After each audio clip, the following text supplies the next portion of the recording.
This is the Gutsy Health Podcast with Janique and Tristan Roney. Hey guys, welcome back to the Gutsy Health Podcast. Welcome to another episode. I am so excited for this episode because of the topic and because of the person, because we have Jared Harris on with us. Hey guys. And welcome, Jared. And honestly, if there's an area of health that we are admittedly not the strongest in when it comes to our knowledge, it's exercise. We know it's important and we know that we need to do it more. Yeah. But we are not experts on all of the details that go into that. So but Jared is. That's why we're really excited. I do my best. Jared is he's got a history as a personal trainer. He literally runs a gym and oversees the health and wellness of hundreds of people. So if there's anyone who is qualified to talk about this subject, this is the guy. Well, So welcome, Jared. I'm excited, guys. Thanks for having me on. You're welcome. So Jared, tell us about your story. Tell us about how you got into health and fitness and how you got to where you are today. Yeah, perfect. So I'm actually not from Utah. So I grew up in Georgia. Cool. I moved out here. I didn't know that. Yeah. So I grew up in Georgia. I was born in Atlanta and grew up in Powder Springs. It's a small town, 45 minutes west from Atlanta. So I moved out here when I was 16 with my dad. My mom's in Georgia, and went to high school at Springville. Played sports. I wrestled there in high school for 2 years. You knew Tristan's cousin, right? What was that? Didn't you know Tristan's cousin? Your cousin was Landon. Landon. Yes. You know Landon? So he's a grade below me. Yeah, So okay. he's in my brother's grade. So I moved out, and then my brother followed suit just shortly after. But Right on. yeah, he was a hard hitter too. Really? Yeah. Oh yeah, he's a scary dude.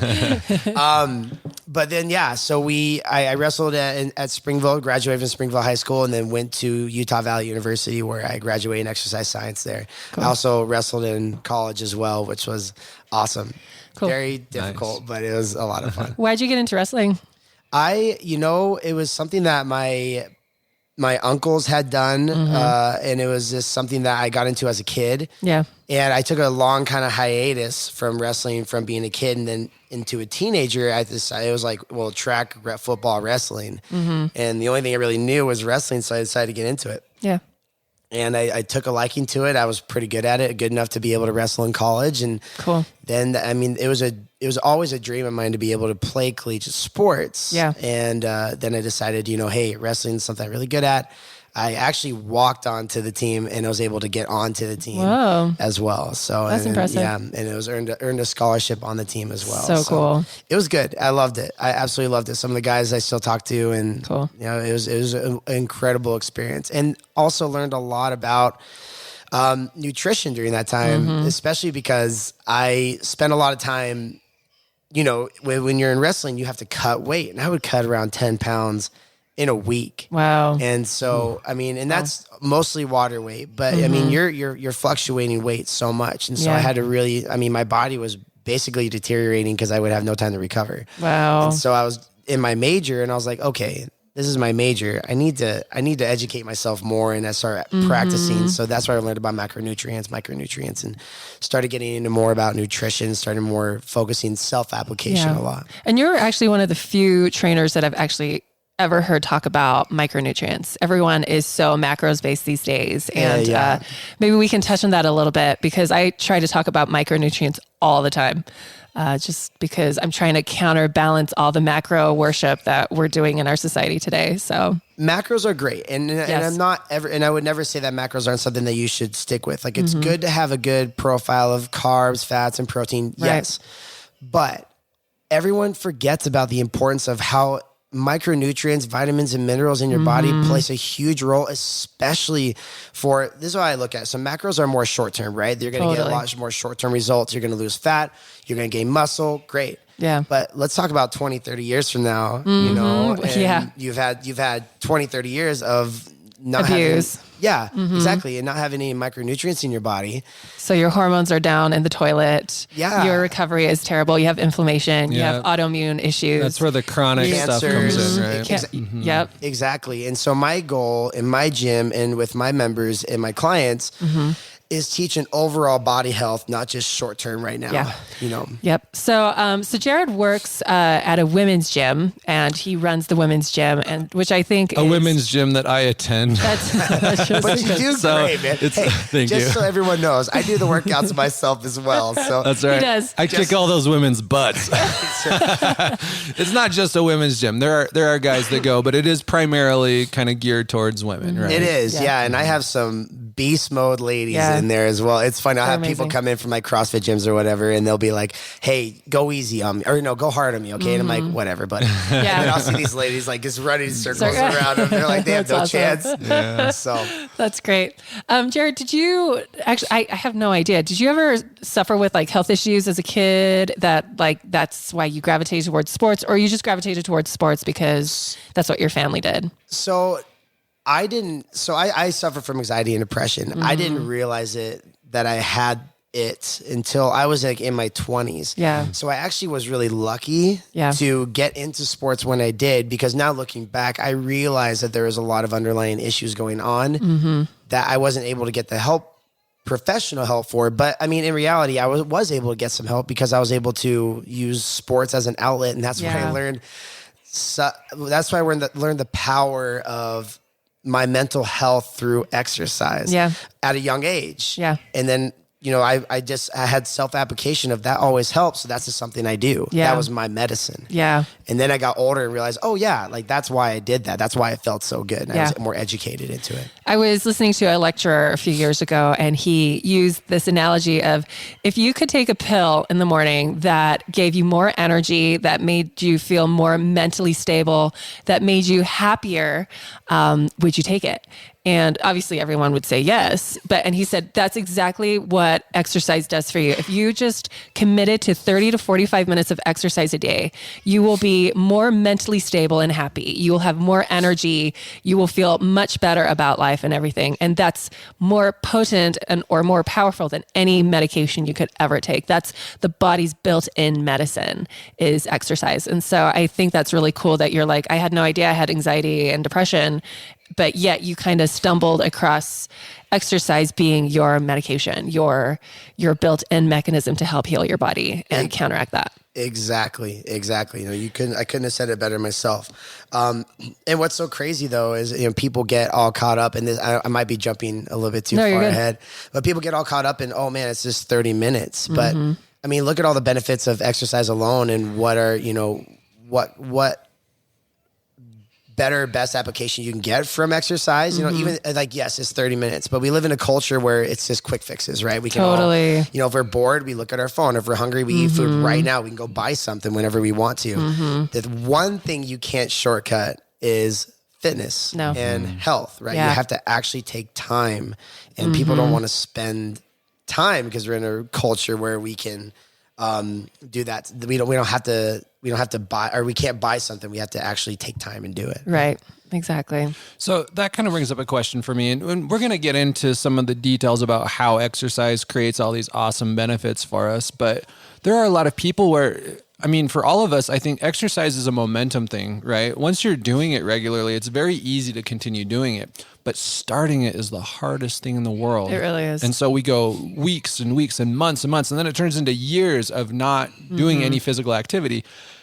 Do you have any advice for people who they are in that rut? They're wanting to just do something, but the thought of it is overwhelming to them? Yeah, great question. So a lot of people that come into my gym that have not worked out a day in their life, or people that I've worked with before, they get into their mindset of, okay, I've got to go at least 3 times a week, or I have to hit 5 times a week.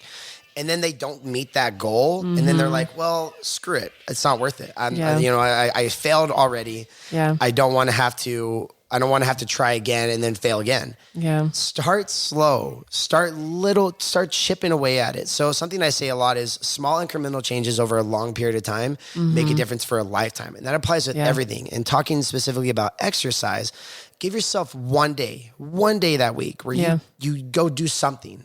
And then the next week, because it doesn't have to, we're not going to, Rome wasn't built in a day, right? Yes. So we're going to have to be able to start somewhere.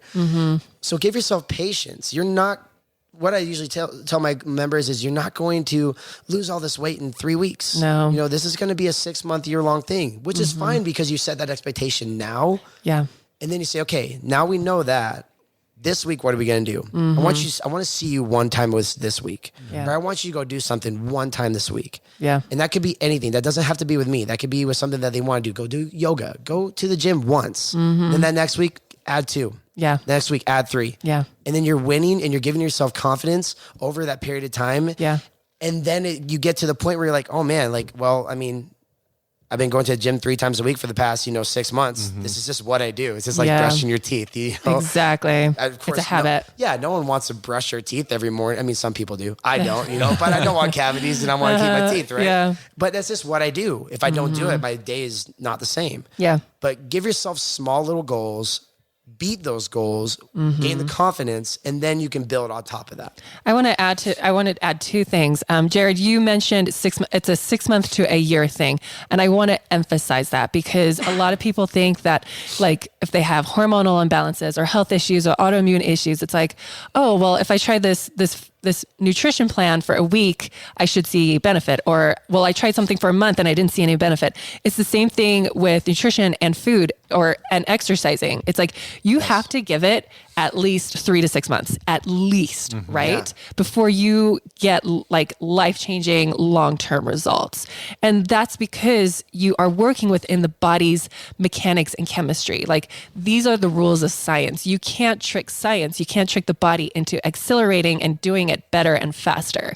If you try to force that body out of its own scientific mechanics, you're pushing it or you're overexerting it or your expectations are unrealistic. Does that make sense? We see that happen all the time. We've known people who they will not work out for months and then they'll go do CrossFit, right? Where they are just pushing themselves to the max for a straight hour and then they can't get out of bed for 3 days. Yeah. Yeah. And then they repeat the cycle because it was such a bad experience for them that they're not ready to get back into the gym right away. Yeah. And then having unrealistic expectations like, well, I've been doing this for a month. Why hasn't my body changed? Or why haven't I lost weight? Or why haven't I regained energy or something like that? So I really liked that timeline of 6 to 12 months. Also, one other thing about getting back into the habit is doing a buddy system, because I feel like when we get out of a rut, I lose trust in myself. But if I am accountable to someone else, then for some reason we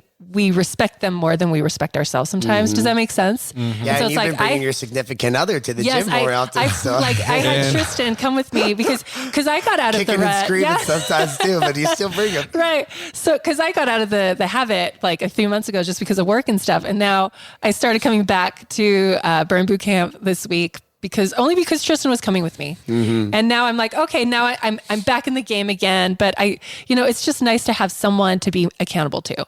And so for people listening out there, you might want to hire a personal trainer for a month while you get, because then you are accountable to them and not yourself. And then once you are back in the habit, in the routine, and you're being accountable to someone for a month, maybe you need 2 months, but then pay for a personal trainer or go to a gym where you are accountable to someone else. And then once you start trusting yourself and trusting the process, then you can respect yourself more and hold it to yourself. Does that make sense? Or even find a friend. Find a friend that, we all have friends that are in the same exact journey as we are. Yeah. I mean, everyone wants to be more fit. Everyone wants to lose body fat. Everyone wants to look better and gain more confidence. There's someone out there that's going to want to be doing the same journey with you. Yeah. So it's just finding that person, like you said, together to keep yourself accountable to somebody. Exactly. And also priorities, like you just need to prioritize it. A lot of people say I don't have time in the day. And it's like, if you wanted to make time, you'd find it. And so I think that is maybe like the third step, one being like having someone else hold you accountable. And then 2, making it a priority. Well, and the other big complaint people have about this is that, that's expensive, right? A personal trainer is so much money, or joining a gym and paying a monthly fee is just so crazy expensive.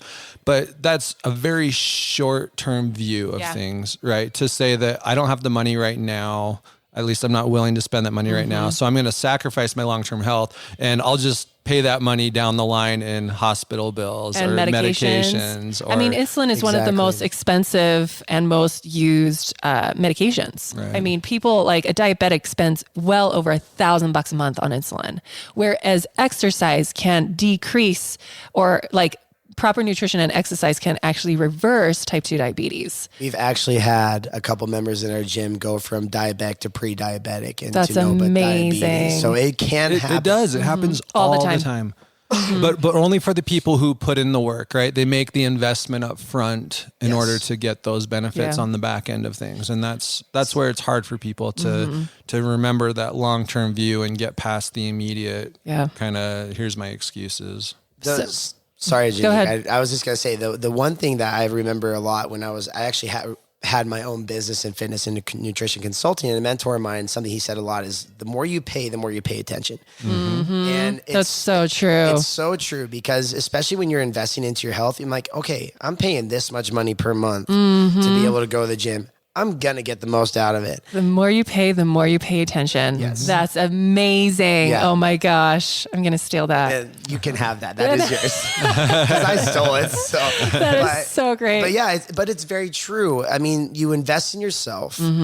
You know that you're investing in yourself. That's a conscious awareness you have. And so now you can start, you understand that and be like, okay, I'm paying this much money. Yeah. I got to get this. I got to get the most out of what I'm paying for. Totally. And then you start seeing those results, and it actually starts paying for itself after a while, especially when it comes to nutrition and exercise and fitness. Totally. Should we start getting into the chemistry and biochemistry of what exercise does on the body? Let's talk about it, because hopefully this episode will kind of be a catalyst for people to really start taking their own fitness more seriously. And if we can provide information that helps you cognitively understand it, maybe that'll give you enough drive to take the next steps in joining a gym, getting a trainer, going outside and running, whatever it takes for you, reaching out to a friend. Yeah. So we were talking before we started recording that 80%. So with weight loss, 80% of weight loss is your nutrition. So it's what you eat, and 20% of it is exercise. But then we were talking about, well, what about mental wellness? You know, and this is just us speculating, but we kind of all came to the agreement that it's like 50-50. When it comes to mental illness, it's like 50% nutrition, 50% exercise. And the reason why is because your brain is literally the one organ that thrives off of exercise and exercise alone. You know, well, exercise, oxygen, and, like nutrients. But the one, like, there are a few things. Actually, I don't think that I'm aware of. There's nothing else that makes the brain grow and regenerate itself more than exercise.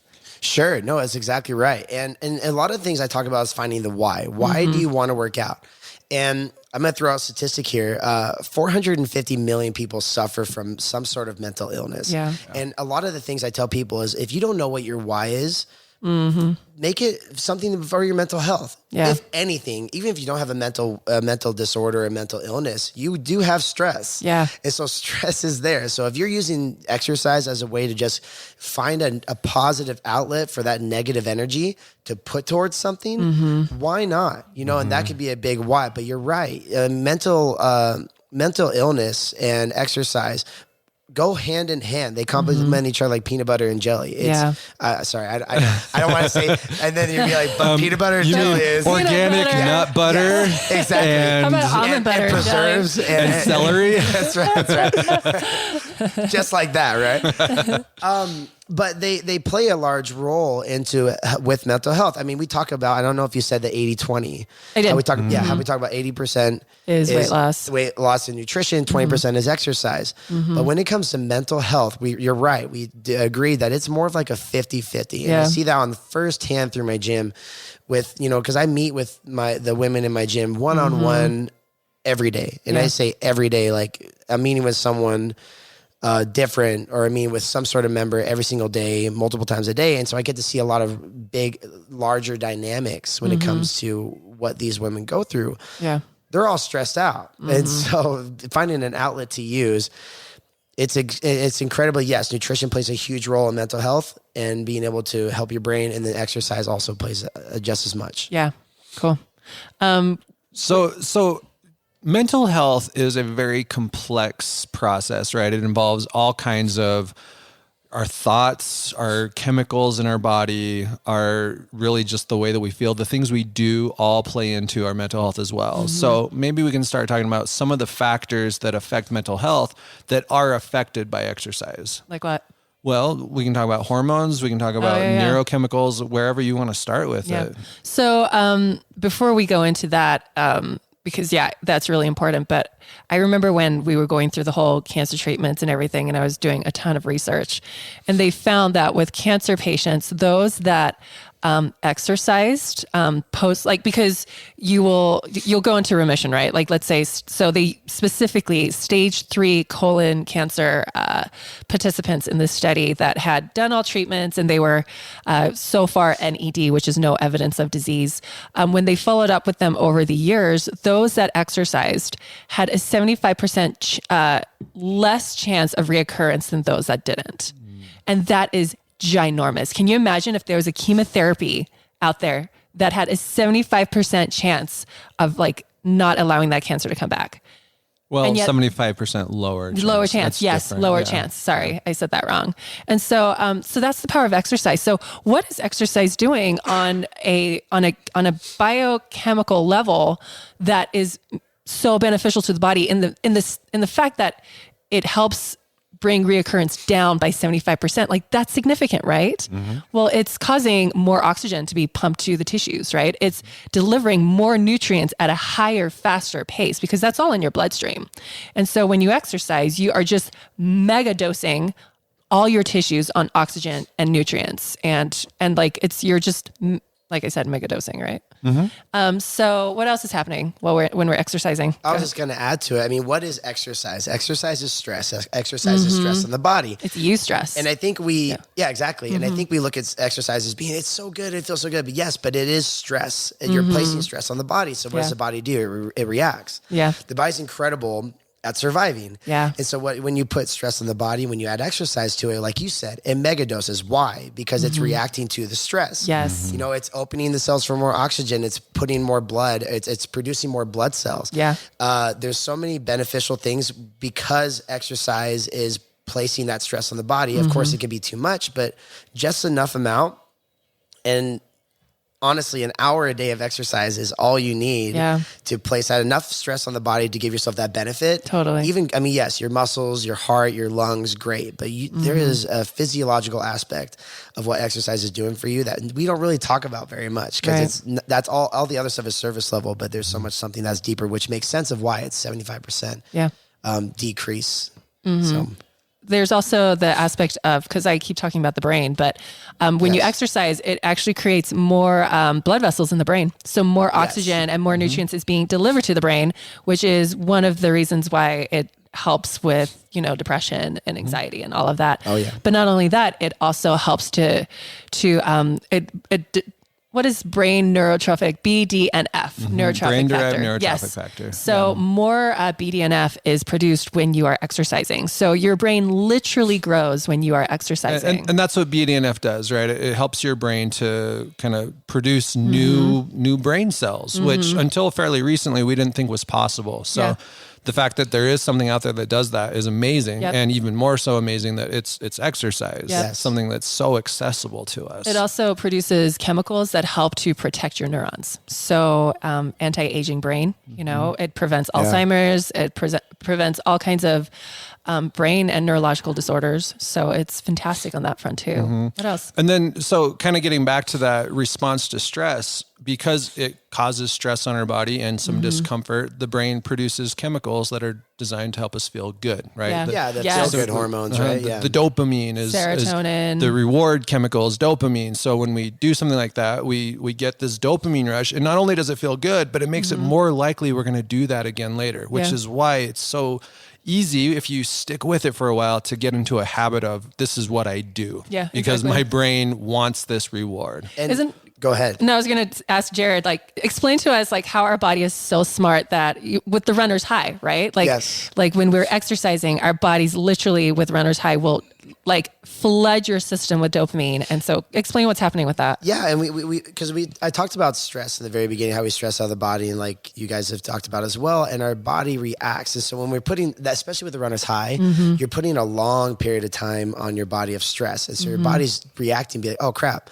Yeah. How can I get this hurts? This is uncomfortable. I'm going to make myself feel better. And so you're putting out these, epinephrine, norepinephrine, serotonin, and you're flooding that into the body to make yourself feel better. And what's so cool about exercise as well, and I'm trying to remember how long after, I know it's at least a few hours, but after you're done exercising, your body is still producing those hormones after you are done exercising. Yeah. And maybe you can look that up really fast because it's a significant period of time. But your body, your body produces these what we call feel-good hormones after you have after you are done exercising. Yeah. And even in the mid of exercise, because I mean, when runner's high, you're not pushing your body super, super, super hard as far as like high intensity. You're just enduring for a long period of time. Right. And so your body is producing more and more and more and more, and you get a buildup, and then it hits you really fast. Yeah. And then that's when you talk about the runner's high. They get kind of this flood of these feel-good hormones all at once. Which, isn't it amazing that your body will flood you with happy hormone? Like, it's all you have to do is trick it into doing that. Yes. But the fact that your body is capable of that is quite amazing. Like, it literally produced its own medication. You know what I mean? Yeah, it's incredible. Yeah, it's medicine, right? You can use exercise. It's a beautiful thing how you can trick the body into tricking it to give yourself that feel-good hormone, or that, to help with depression and anxiety. I mean, well, and specifically getting to that one, you mentioned how much it has helped you in your history. Exactly right. That I think one of the specific chemicals that contributes to that is the serotonin, right? Because we don't know everything that's going on with serotonin and mental health, but generally speaking, we can say that people with really low serotonin levels tend to have higher rates of depression and anxiety. Exactly. Yes. And so getting plenty of exercise that stimulates the production of that serotonin is undoubtedly good for our mental health. So I'm just and I'm not aware, real quick, I'm not really aware of any foods or nutrients that specifically increase serotonin production in the same way that exercise does. No, not even a little bit. So I'm just reading up here on Google things that serotonin does. As we know, it is linked strongly with depression and anxiety, but it is believed to help regulate mood, social behavior, appetite and digestion, which we should talk about, sleep, memory, and sexual desire and function. And so, everything wonderful. You know, like just exercise more, and the sexual desire part, right? If anything, that should be a sell right there. That should motivate people to get into the gym, which will in turn also increase your exercise levels. So win-win. We just created a winning circle. This is supposed to be PG, people. I'm just kidding. Is it? I'm kidding. I'm playing with Jared. Is it? No, most people that listen to our podcast are between the ages of 25 and 45. So I don't know anyone above 6 or below 60. There's no teenagers here. Sorry, guys. We're okay. Yeah. Okay. So let's talk about the digestion aspect and also appetite. You were explaining to me earlier, Jared. Yes. So the body's response to ghrelin. So when we work out, of course. Ghrelin is the hunger hormone, by the way, guys. Thank you for clarifying. Yes. So ghrelin is the hunger hormone. So when we work out, yes, you are going to be more hungry after.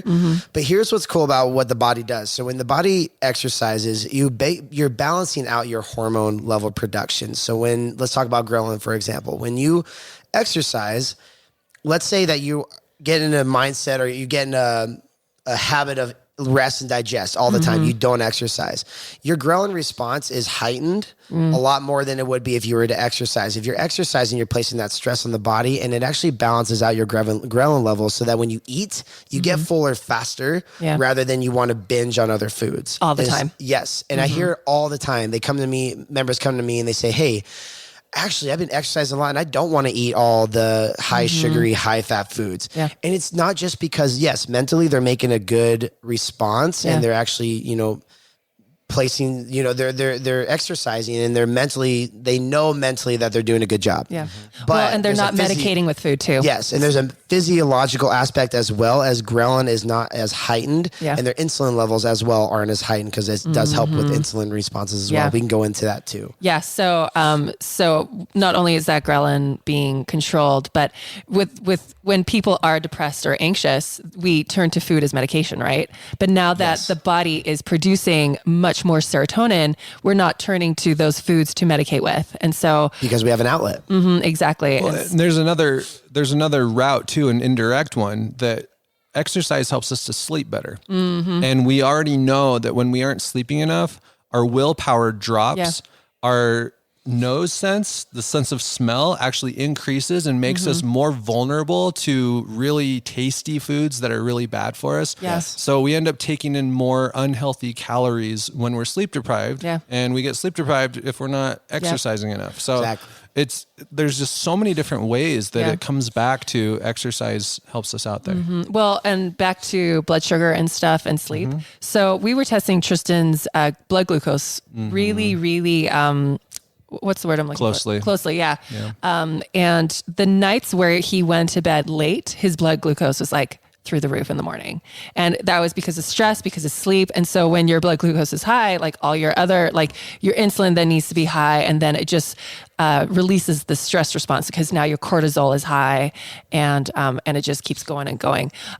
Now that we're on the topic of insulin, let's talk about what exercise does because we talk a lot about insulin resistance and diabetes or pre-diabetes. And when I say diabetes, guys, I mean like type 2 diabetes, not type 1, because they're very different. Just to put that out there, I get a lot of people that get a little bit angry at me. They're like, please specify in the future. So sorry, guys, I haven't specified. I'm specifying now. It has been specified. So, but when you are exercising, you are decreasing insulin resistance. And so your cells will take in that insulin. So for those of you who are potentially new listeners, what is insulin resistance? Does somebody want to explain it? Or do you want when your cells are no longer responding to insulin. So you have high blood glucose, and because what causes it in the first place is eating a lot of sugar. And then so you have a lot of blood glucose all the time. And so you're producing a ton of insulin, but then that insulin literally it's like a lock and key on the cell membrane. And so that key goes into the lock of the cell, the insulin key goes into the lock of the cell and allows all that blood sugar to go into the cell. Yes. But the insulin resistance part is when you put the key into the lock and it doesn't unlock the door anymore. It's because the cells have become so desensitized to so much insulin. So now you're just swimming in blood glucose, and that eventually then your body stores it as fat. And so what exercise does is it resensitizes the cells again to allow that insulin to unlock the door to let sugar go into the cells and not the bloodstream anymore. So one great reason for exercising, guys, if you are having a hard time with sugar regulation and modification, if you're having a hard time, obviously with weight loss, you want to start exercising so that we can get that insulin resistance down. Okay. Couldn't have said it better myself. Yeah, you nailed it. Thanks. What about cortisol? Do you want to talk about cortisol for a sec? Jared? Yeah, exactly. What it does? So cortisol is a stress level hormone. So that's just what causes stress in the human body. Yeah. Which side note, because when you're stressed, increased cortisol actually increases your insulin too. Yeah, so that's exactly right. So talk about cortisol. Sorry, I interrupted you. No, and please do. You guys are. They're so smart. You guys are so smart. Yes, you are. At least to me, you are. So anyway, with cortisol levels, so cortisol is a stress hormone that can be, this is what causes you to be stressed. And it can be a good thing. It can be used as a good thing. When you talk about fight or flight, a little bit of stress is not bad. Too much stress can be very heavy on the body, very taxing on the body. And so finding an outlet to help with that stress. And so that's why that's where exercise plays a huge role, because we talk about adding stress to the body, but when you do it in a physical form or a physical sense, it actually balances out hormones and gives the body a place to put that stress on the human body. And then in turn, when you increase those feel-good hormones, those serotonins, it actually helps balance out those cortisol levels and gives you a positive outlet to place your stress levels due or through exercise. Did I touch more? Is there anything more specific you want me to touch on it? I was just reading here online how cortisol, like, yes, when you exercise, it surges, like it peaks, but then it comes down a lot faster. Yes. And will come to a healthy level versus being at a chronic high all the time. Yes. Even while you're just sitting at work. Yes. So you exercise and cortisol goes up, but then it comes down a lot faster and it stays down. Because you're relaxing your body. A lot of like, for example, talk about muscles. A really cool way to kind of relax your muscles a lot is you'll tighten them as hard as you possibly can and relax. It's the same thing with insulin. If you increase your body and you put a lot of stress on your body at once and then you relax, it's, like you said, it's a lot easier for your body to balance itself out because it's a deeper relaxation. Exactly. And so when you go throughout your day, for someone that does it in the morning, it's a lot easier for them to go throughout the day without having those stress hormones heightened because they already had that chance to balance those out. I'm always trying to bring in the evolutionary explanation for these things. And I think that this is a great example of that, where back in the day, prior to modern civilization, cortisol was there to help us get going when there was danger, right? You're being chased by the saber-toothed tiger. You've got to get up there 100% really quick. But then as soon as that danger passes, you can recover really quick because the danger is very clearly out of the way. We don't have that advantage anymore because the things that make us feel like we're being chased by a saber-toothed tiger are like everywhere. Our boss yelled at us at work, right? Or we missed some deadline and there is no resolution of, the danger's past. It sticks with us. And so the cortisol levels also, they stick with us and stay high. But exercise helps us to almost reenact that ancient art of running away from saber-toothed tigers. Right. So we get to experience the physical resolution that then allows those cortisol levels to recover. So let's use that example of being yelled at by your boss at work, but you can't like burn off that cortisol. So what's happening is you go to work and your boss yells at you and your cortisol goes up, which means your insulin goes up because your body's like, oh, good, we're going to run. No, you're not. You're going to sit at your desk and you're going to do nothing and you're going to stew. And so what happens to all that insulin, right? Because like it just sits in your body and now your body's becoming more insulin resistant. And so that stress is creating long-term weight gain in the future. And it's creating more inflammation because high insulin level, because not only is that being released, but there are other chemicals being released by your adrenals that are pulling blood sugar into your bloodstream.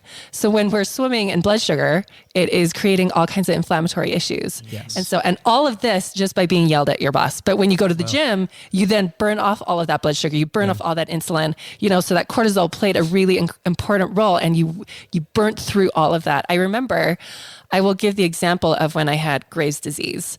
And if you guys don't know what Graves' disease is, it's a really intense autoimmune disease where your thyroid is hyper, but it's like so hyper you can die because your resting heart rate is often like 120 to 140 beats per minute. Isn't that insane? That's like normally what someone does when they're like sprinting or something. Oh my gosh, yes. And so I remember I would be waking up at like 7 a.m. because my heart was pounding on my chest so hard. Like my body was vibrating from my heart beating so fast. And when I went to my nurse practitioner about everything, she told me, do not exercise. Like you do not want to exercise. But there was a very intuitive part of me that was like, if I don't burn off this cortisol, where is it going to go? Because I was literally swimming in cortisol 24/7, so much so I wasn't sleeping. I was, like everything was going through me. I was becoming emaciated. So all I did, and you guys, please talk to your doctors if you have Graves' disease. Yeah, this Don't is a go good out and time for us to exercise. point out, this is not medical advice. No. This is just what worked for Janique. This is just what worked for me. And it was more of like an intuitive thing. Like, so I remember I tried to run one day and I was deathly ill the next day. So I was like, okay, and it was like literally a 5-minute run. That was it. So you guys, when you have Graves' disease, you can't even do like 5 minutes because that's how hard it is on your body because your body is already stressed to the max and then beyond.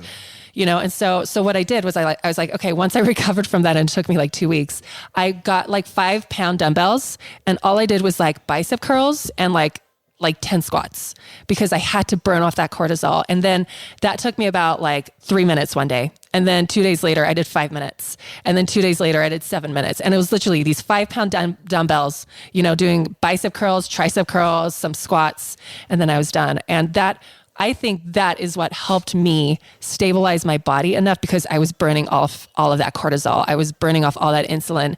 And I was like, okay, wow, I don't feel like a crazy person and it was just like a few hours that I just felt semi-normal, So if you are suffering with something like that and your doctor's like, don't exercise, maybe question them and be like, well, what's the worst case scenario? Like, can I just do like 5 minutes here, 5 minutes there? You know what I mean? Because that could help in the long run to burn off that cortisol, to help burn through all of those hormones that are being released as your body is stressed. Yes. Yeah. Let's hit some of the other hormones since we're on that subject. There's and one your personal trainer says good job. Thank you. Thank you, awesome. Jared. There you go. So one of the hormones that people never talk about and most people don't know about, but it's so closely related with exercise, is irisin.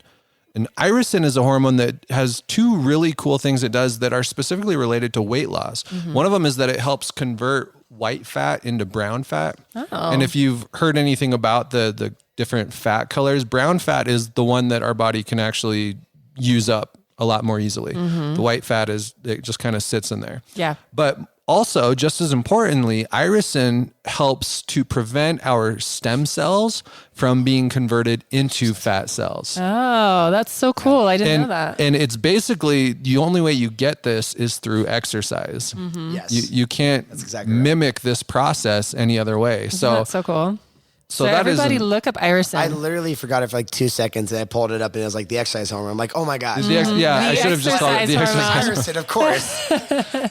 But it protects brain cells. It does all kinds of amazing stuff. And the best way to get it is to just go exercise. I think high intensity interval training is one of the best ways to really pump that out fast. It's almost like our bodies were designed to move.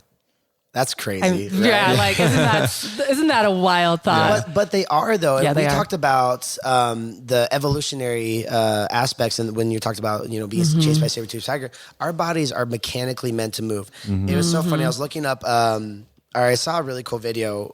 This tribe in Africa outruns these animals that you would think can go for miles and miles and miles. These African tribes outrun these animals. That's amazing. Due to patience and time, but they can keep their bodies going for hours and hours and hours throughout the day and run down these animals. And that's how they hunt. Yeah. That's how they hunt. They wait till the animal's completely exhausted and it dies, and then their heart explodes, or they just get exhausted and they take a rest, and then that's how they hunt. Yeah. Our bodies can do incredible things. We just have to move them. Yeah. Did you guys hear about the 2-hour marathon? Yes, just recently. That was a few days ago. Isn't that amazing what the human body can do? Like, he was incredible. Like booking it. Like, wasn't it like a 4.5 minute mile that he was doing for like 2 hours? You'd have to do the math, but I think it was like kept that amazing 4 minutes pace and up the entire 38 seconds per mile that he was doing, and he did it just barely under 2 hours. That's incredible. Amazing what the human body can do. 1 hour, 59 minutes, and 40 seconds is insane. And they said that it was impossible. Like, it couldn't be done. And when you put your mind to something, when you put your mind to something where thoughts go, energy flows. And I'm not saying everyone needs to do a sub 2-hour mile. No, but now that somebody has, you better believe that we're going to have a whole handful of other people do it soon. Totally. Because as soon as we acknowledge that something is possible for us, that just immensely increases our ability to do it. So it's a huge breakthrough. It's an amazing thing. So there is this massive movement right now where everyone is just hot and heavy over this whole anti-aging aspect, and there's a book that was released that we don't fully agree with everything that he put in the book, but I would say there is a lot that we do agree with. And honestly, the magic cure to anti-aging is proper nutrition and exercise. The book is called Lifespan. It's called Lifespan by what's his name? What doctor? I can't remember. It's on my phone, and Satori's playing on my phone right now. But literally, you guys, nutrition and exercise, that's all you need. But functional exercise, can we talk about when people take it too far? Yes. So, like I said before, there's times where you can place too much stress on the body, and I get a lot of women in my gym that will say, "Well, I work out 2.5 hours a day," and you cringe. Yeah. You die a little inside. Yeah, exactly. And, a tear starts running down my cheek. and they're like, but I'm only eating 1,000 calories a day. Why am I not losing any weight? It's like you are putting way too much stress in your body right now. Your body is responding in survival mode rather than it's a balance, right? Yeah. I mean, all you really need is 45 to an hour a day of exercise, and that's it. And if your nutrition if you're on top of your nutrition, you don't need to overstress your body because your body's reacting as a way of, I mean, think about it. When you put too much stress on the body, your body's going to react no matter what. And so 45 to an hour a day, that's just enough stress for your body to react in a good way rather than a negative way where you're doing 2 or 2.5, 3 hours. Yeah. Well, and I think that too, a lot of people who are doing that just over exercising thing, their nutrition is not on point, right? Exactly. A lot of times they're starving themselves on top of it. Well, and the reason why they're probably exercising too much is because they're trying to lose weight. And so they're trying to force their bodies into losing weight. And like you said, the nutrition isn't there. So they're working against their hormones. But if they nurtured, sorry, Jared, if they nurtured the nutrition, they wouldn't have to work so hard for it. But they just think the more work I put in, the more weight I'm going to lose. And what they're actually doing is burning themselves more and more and more. Yeah, and if I were to add to that, I will say, and people don't know this because they're all so focused on the individual of themselves, 90% of the women that do that work out 2 to 2.5 hours are most likely overweight or obese. And they have been doing this regimen for about a year, 2 years, 3 years. And something I need to talk about more with my members is most of them are overweight. I would say about 90% of them. Yeah. And so what you would probably, well, I'm not putting words in your mouth, but like helping them focus more on the nutritional aspect of nurturing the hormones to work for them to help, because it really shouldn't be that hard to lose weight. You know, like if the chemistry is in balance and you're putting in the work, the 45 minutes to an hour, the weight should come off effortlessly. And by effortlessly, I mean just the 45 minutes a day. You know what I mean? Like completely agree. You don't have to go hard. You don't have to go extremely heavy. Like it will do its job because of science. But the problem is that most people have grown up in a chemical infested world where, you know, things just weren't set up properly from birth. And their hormones are just jacked they're up. dealing with a huge mess of imbalances in their system that need to be addressed before their body's going to be willing to let go of that. Right. But the fact is that exercising more is not the answer in those cases, right? So that's just contributing to the imbalances. Yeah, you can never outwork a bad diet. No, you can't. Yeah. And you can never outwork bad impossible. Hormones. Yes. Exactly. And you get bad hormones from a bad diet. Yes. What we were just saying before we started recording was, so when you exercise within a healthy range, it decreases your insulin resistance. When you over-exercise, it increases the insulin resistance because now your body is going into a chronic stress response. And so when you are in a chronic stress response, then your cortisol won't just spike and then come down. It'll just keep spiking and spiking and spiking. And then you start pumping out more blood glucose, more blood glucose, more blood glucose, and then more insulin, more insulin, more insulin. And then your cells start doing that, I can't hear you, stop yelling at me insulin response, right? Yes, and so that's when you start creating insulin resistance. So there's always that happy medium, and we need to always find that happy medium. So people that are listening right now and you are potentially doing the 2.5 hours of exercise, rather do an hour of exercise and then spend that hour and a half working on stress management and being in the kitchen, cooking some vegetables. Because a lot of people will come to us and be like, I just don't have the time to prep food. I don't have the time to make healthy meals. And I'm like, but you have 2 to 3 hours a day to go to the gym. Like there's a disconnect there. Or 2.5 hours to play on your phone. Which is pretty common too. Okay, listeners, don't hate me. But this is a joke. This is a joke. Or an hour to watch The Bachelor. Yeah, that's right. That's right. You're gonna get some hate. You're gonna get some hate thrown at your way. So why don't you watch The Bachelor while cutting up some vegetables in the kitchen? Because that's what I do. That's what I did yesterday. I was watching. Oh my gosh, you guys are gonna. I was watching Baywatch with. It's hilarious with The Rock and Zac Efron. I was crying, laughing. That's one of my favorite movies. Everyone's going to be like, are you kidding me? Aren't documentaries your favorite things? No, Baywatch is hilarious. And so I was cutting vegetables and I was creating this great experience with myself, just watching Baywatch and prepping food, making chicken broth and freezing vegetables for the rest of the week. So watch The Bachelor and do some food prepping and then only spend about an hour at the gym.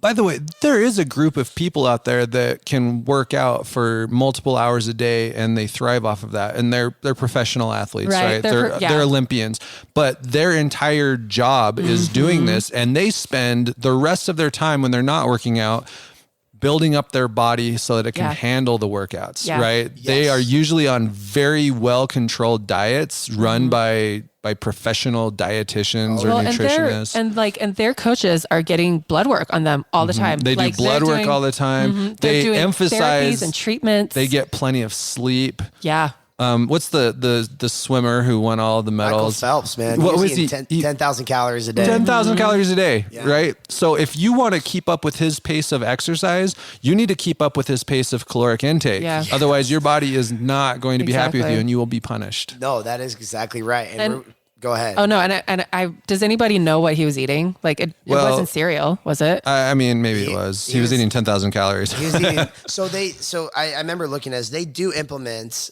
He is getting his micronutrients. Yeah. He's also on supplements as well. But I mean, yes, he is having high calorie foods, high fat diets, just to make sure that he's getting in that calorie intake. But also, he is getting in those. And also important that this was a limited period of his life. Yeah, this is not something he will be doing for years. He may not even be doing it anymore, right? He's retired from professional swimming. I think so. Either way, there's no Olympic athlete out there that's doing this for 10, 20 years, and has not have some sort of joint or severe health issues. Right. You get into your 30s and 40s and the rules kind of change with that sort of a thing. So there was an Olympic swimming team. I don't know which one it was, but I remember when we were getting trained with technician training for the hyperbarics, that after all of their trainings, they would get in a hyperbaric chamber. So these people are pushing their bodies to the max, but they also have a professional team behind them and lots of very expensive therapies. So if you're pushing your body to the max,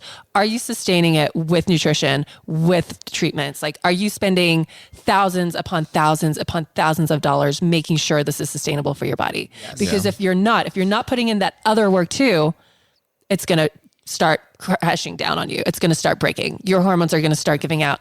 Like, you're going to start having all kinds of issues, weight gain, brain fog, inflammation, achy joints, you name it.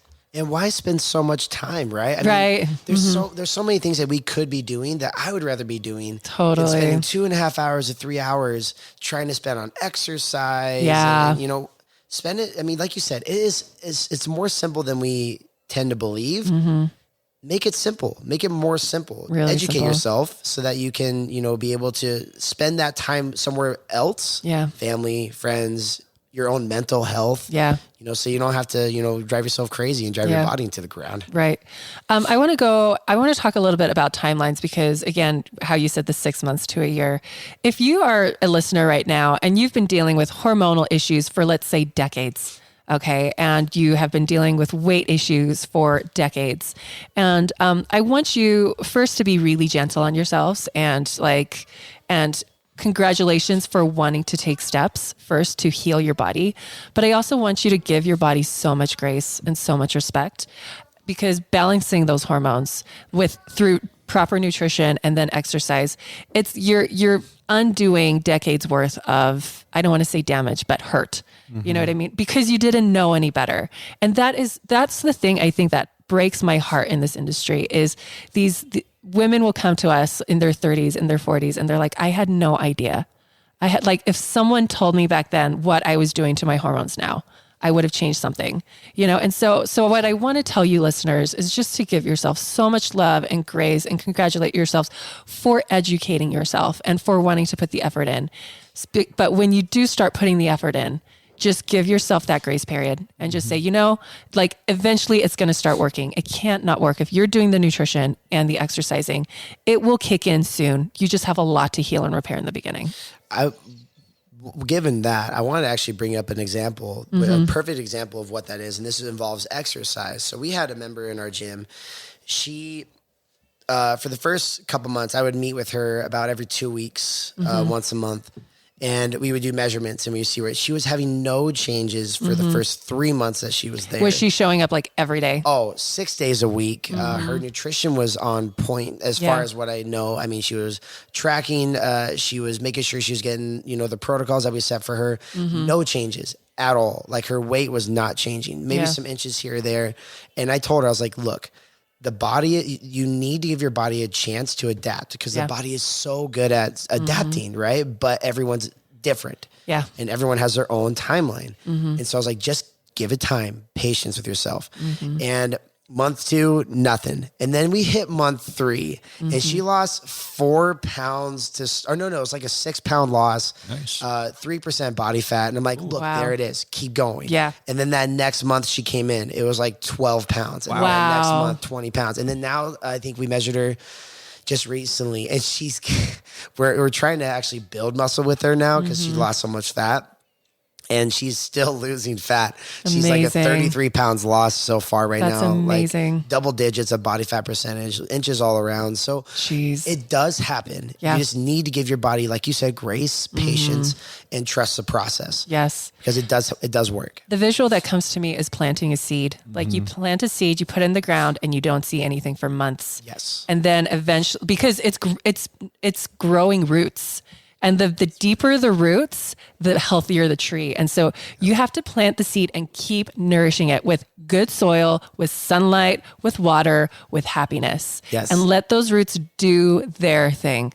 Because once they're there, that's when the tree starts to grow. And this might be a little bit woo, but that's what I do. You need to love your body. Your body is not your enemy. It's not this thing that needs to be whipped into shape. No. It is you. And the thoughts that you send to your body when you look in the mirror have an effect on what your body does for you. Totally. Physiologically as well. If we can talk to plants and that increases how well they grow, right? Then you better believe the same thing is happening with ourselves. Totally. So true. It's very true. You can affect the way you look at yourself and the way you talk to yourself. I mean, physiologically speaking, your body, that affects your body, affects how your body reacts. I mean, our minds are such a powerful tool, internally especially. Totally. But we can also control it in a positive way too. But the way we look at ourselves and also our actions. I mean, if we're telling ourselves we're ugly and we're disgusting and we don't want to, we're not going to want to go out and work out, so we're not going to have the motivation to go out there. But if you're like, hey, I deserve this, I'm beautiful, and I want to try to get to somewhere where I want to see what my body can do, then it's, you'll have a lot more likely to have that motivation to go back out and do it. Yeah, exactly. It's one of the great ironies of life that things don't actually change until we first accept them as they are. Yes. And that's kind of the balance that we're working here with exercise is I love myself enough to do this, but I expect incredible things to come from it. Yes. Well, and then I think I've spoken about this book before in podcasts, but there's a book by Bruce Lipton. It's called The Biology of Belief. And what he talks about is your thought processes literally change the genetic messages, the genetic code within your cells. So if you are having these negative thought processes, guess what genes you're going to express? The not good ones that reinforce that negativity. So if you're saying I'm ugly, I'm fat, then your gene expression is going to change to match that thought process, which is amazing. If you guys want to know more information on that, look up the book, Biology of Belief. It will change your life forever. But again, that's how powerful our thought processes are. The fact that they turn genes on and off. That's amazing. So yeah, we need to, and it's hard for us to sit here and be like, just love yourself when we've been through, and we all walk really hard roads of life. Right. And so, but I would say instead of spending 2 to 3 hours at the gym, spend an hour at the gym, an hour with self-love, an hour with food prep. You know what I mean? Spread that out. And while you're at the gym, listen to the messages you're sending to yourself, because I know it's so common for us to go and think it's an hour of suffering that we then are rewarded for later. But you can literally change your experience of the gym by changing what you say to yourself while you're doing it. While I was going through cancer treatments and trying to work out, which was really hard, I would literally tell myself on the treadmill, I am running for my life right now. I'm running for my life. And it was huge for me because it changed my entire attitude toward the experience. It was hard for me. But knowing that was saving my life made it a breeze, right? There was no question that I was doing the right thing. Yeah. If I may, talking about, certain strategies you can use to kind of, because it's hard when you look at yourself and you have society telling you what you're supposed to look like and you're looking at all these perfect people on Instagram and these, man, even people and you're like, oh, she looks so fit. Start small. Tell yourself the little things that you appreciate about yourself right now. Yeah. Yes. Sure. Maybe you're not as fit as you want to be right now. Maybe you have more fat on you than you do. Or I call fat energy because fat is energy. Maybe you have more energy on you than you do, right? There you go. But look at yourself and say, okay, at least I can move my legs. If it's that simple, if it's just that small, start small there. Be like, okay, well, at least I can go to the gym. I'm lifting this weight, even if it's small. I'm running this fast, even if it's slow. Yeah. It doesn't matter. It's fast to you. It's heavy to you. And so start not comparing to what you can't do compared to others, but look at what you can do right now and then start building off of that. Yep. And then you can start appreciating your body for what it is that you can do now rather than what someone else or what you can do later in the future. Yeah. When I was seeing a therapist back in the day when Tristan was going through chemo and stuff, she told me to go on a fast, like immediate fast, where cut out all the things that you follow or people that you follow that make you feel sad. Or, for me, I was trying to take on the weight of the world, like everything that was happening in Syria and stuff. She's like, it's okay to not care about that right now. Like, you can't help other people if you're not helping yourself. Yes. And so if you do find that you're playing that comparison game, and back then it was like the whole political election thing too. And she was like, just switch that off. Like, don't go on, like maybe go on like some kind of media fast where you're or a purge where you are unfollowing. Give yourself permission to do that. Unfollow people that do not add happiness to your life.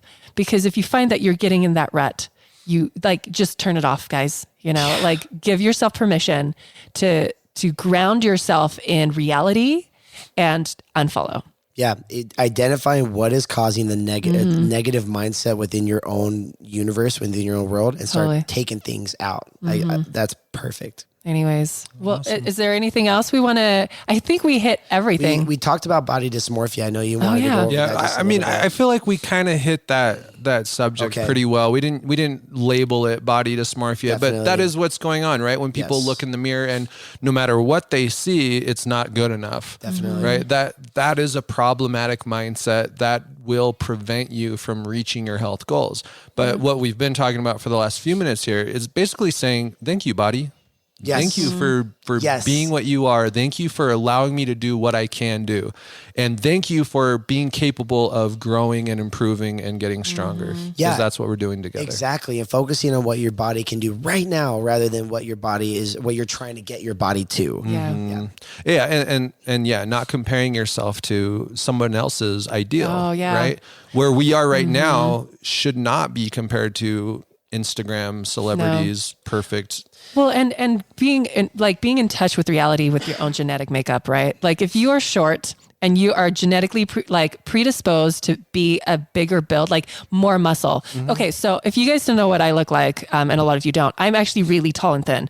There is no way on the face of the planet that I can completely change my body to be this buff person. It's not going to happen, And so remaining within your lane of reality and being like, what is my body capable of doing? If you are a shorter person that puts on lots of muscle, own that. Do you know what I mean?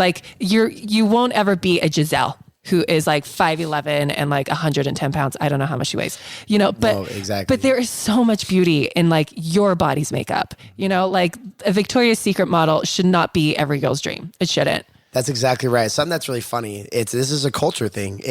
So for example, if you were to go to Brazil or South America, and you would look at the women there, everyone's ideal image of a woman is muscle. I said muscle. Muscle.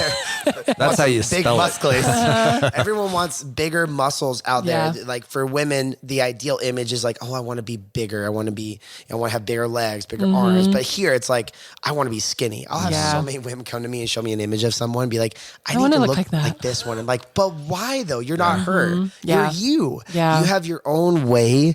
There's no real reason to want to look like that person because you are your own beauty. You have your body, like you said, has its own way of wanting to grow. Own it. I love that you said that. Own it because if we focus so much on how all these people look, we're never going to be proud of what our bodies can do and what our bodies can achieve and look like. Totally. And remember that this ideal that has been set up in our society, that's marketing, right? Yes. These are people who are trying to sell you stuff. Yeah. They have created this, here's how you're supposed to look. Don't buy into that. That is a form of mental slavery that you are putting yourself into every time you compare yourself to that and say that's better. Yeah. All right. I whenever the Olympics come on and all the gymnasts, they come out and they do all their tricks, and I find myself being like, I wish I looked like that, because they're shorter and they can they're so flexible, where I'm just tall and lanky, and I'm like, but you know what? Like, that's okay. They're cherry picked, right? They totally yeah, are. exactly. Yeah. Like, I will never ever be a Simone. What's her last name? Shoot. I know you're talking about. Is it Blaze or something? Something like that. So anyway, I'll never be her because I'm not 5'5", but I am 5'10", and I'm going to own that. And so if you're 5'5", like, there's so much beauty in your size, your height, whatever, like, Yes. own it. We can't shave away the bones in our hips. It's never going to happen. Yes. We can't elongate the shaft in our shins. Like, it's not going to happen, so being realistic about our genetic makeup and proud of what you have. And proud of that. That's your heritage. Like, that's from your mom, your grandma, your great grandma. Like, they all paved the way for you to look exactly the way you did today. And that's something I think to be proud of. So own it. Yeah. And I think, is there anything else we want to close off with before we wrap this baby up? I would just say focus on health rather than achieving certain aesthetic goals. Totally. Mental and physical, rather than focusing on what you look like in the mirror, rather how you feel. I think we focus too much on what we see ourselves or how we see ourselves, and rather than how am I performing? How is my body doing? How am I feeling? And so that's all I have to say. Just focus more on your health, and then the image will take care of itself. Totally. But if we focus so much on how we look, that's why people get burnt out so fast, because they focus so much on aesthetics, and when they see themselves in the mirror rather than how they feel is going to give you so much more value for a longer period of time rather than what you look like in the mirror, because it's all superficial. Totally. But if it could come more internal. And more on that, like, focus on health and hormones, because if your hormones are not healthy, you don't feel healthy. And so I feel like health and hormones are almost like synonymous. Did I say that right? Synonymous. Thank you. So focus on your health, focus on your hormones. The weight will come when those are in balance.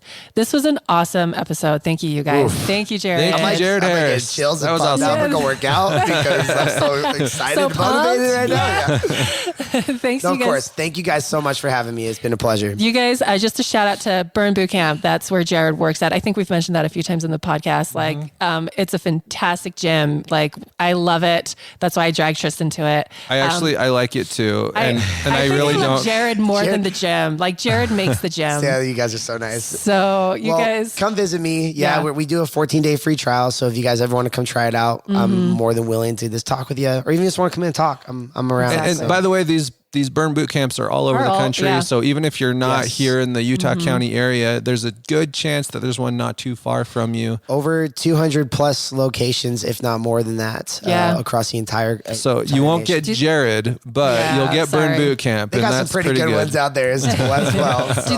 Do they all do the 2-week free trial? Yes, that is universal. That's awesome. So 2-week free trial universal. That's fantastic. So try a burn boot camp, you guys. It's fantastic. And if you're interested in figuring out the hormone stuff, come and see us at Provo Health or Gutsy Health, however you want to find us, and we'll be happy to do a free consultation with you. I fully endorse these guys. They've helped personally myself, but also a lot of members through our gym, and they've seen a lot of benefits. So they know what they're talking about. Awesome. So thank you, Jared. Yep. Trainer stamp of approval right there. Thank you. And thanks you guys for listening. If you do get a moment, please rate us. What is that called? Yeah, give us an iTunes rating. Yep. Preferably 5 stars, but whatever's honest for you. Or leave a comment. Like, if you have anything that you want to add to this, like, leave a comment. We'd love to hear from you guys. And tell your friends. Yeah, share the podcast. We really appreciate you guys sharing that with your friends and families. That really means a lot to us.